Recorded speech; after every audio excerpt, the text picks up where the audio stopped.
Assalamualaikum warahmatullahi wabarakatuh. Hai semuanya, perkenalkan nama saya Anea Nurlita Sari dari kelas 9A. Di sini saya akan bermonolog tentang kota tanpa buku. Pernahkah kau ke toko buku, perpustakaan, atau taman bacaan? Tidakkah kau merasa istimewa ketika berada di dalamnya? Di sekelilingmu ada berbagai toko dari dunia nyata dan khayal. Tempat yang pernah kau kunjungi dan yang belum. Informasi dan cerita dari masa lalu, masa kini, dan masa depan. Semua berpadu, semua dalam genggamanmu. Saat berada di antara buku, tidakkah kau merasa menjadi raja dan ratu? Ruang dan waktu seolah menyatu tanpa batas.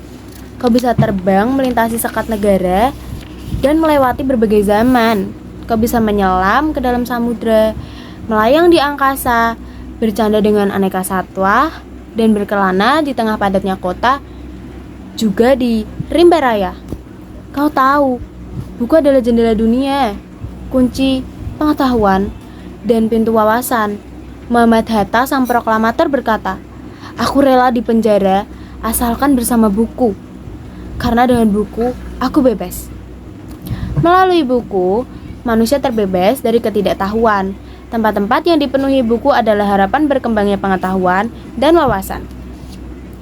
Apa jadinya jika kota tanpa buku? Pantaskah dia disebut dengan kota?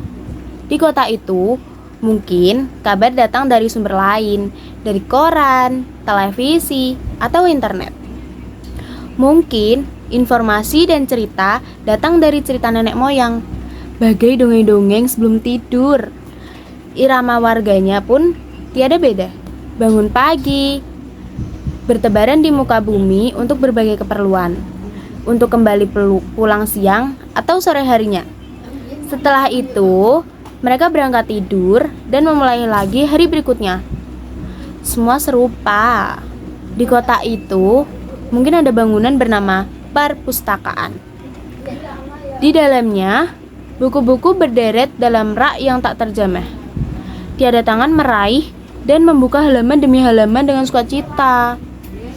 Mungkin juga ada tumpukan buku di sudut-sudut sekolah yang sepi dan berdebu. Jarang dikunjungi, jarang dibaca. Buku-buku di sana teronggok tanpa nyawa. Bagaimana dengan kotamu? Mungkin kau tinggal di tengah kota yang megah, atau di gang sempit, di desa terpencil, di sisi pesisir, atau di kaki gunung. Adakah perpustakaan, taman bacaan, atau toko buku di dekat rumahmu? Jika ada, apakah tempat itu menjadi wadah berkumpulnya anak-anak dan warga? Menjadi pusat berkembangnya wawasan dan pengetahuan, atau hanya menjadi pajangan?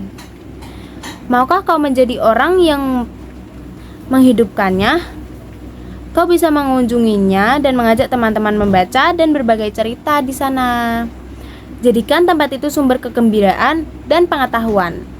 Jika tempat itu belum ada, maukah kau menjadi orang yang mulai menghadirkannya? Kau bisa memulainya dari sebuah sudut di teras rumahmu. Ajak teman-temanmu memulai langkah baru. Jangan biarkan waktu berlalu tanpa buku. Siapapun dirimu, bersahabatlah dengan buku. Dia akan menjadi teman setiamu sepanjang waktu. Sekian monolog dari saya. Jika masih ada kekurangan, mohon dimaafkan.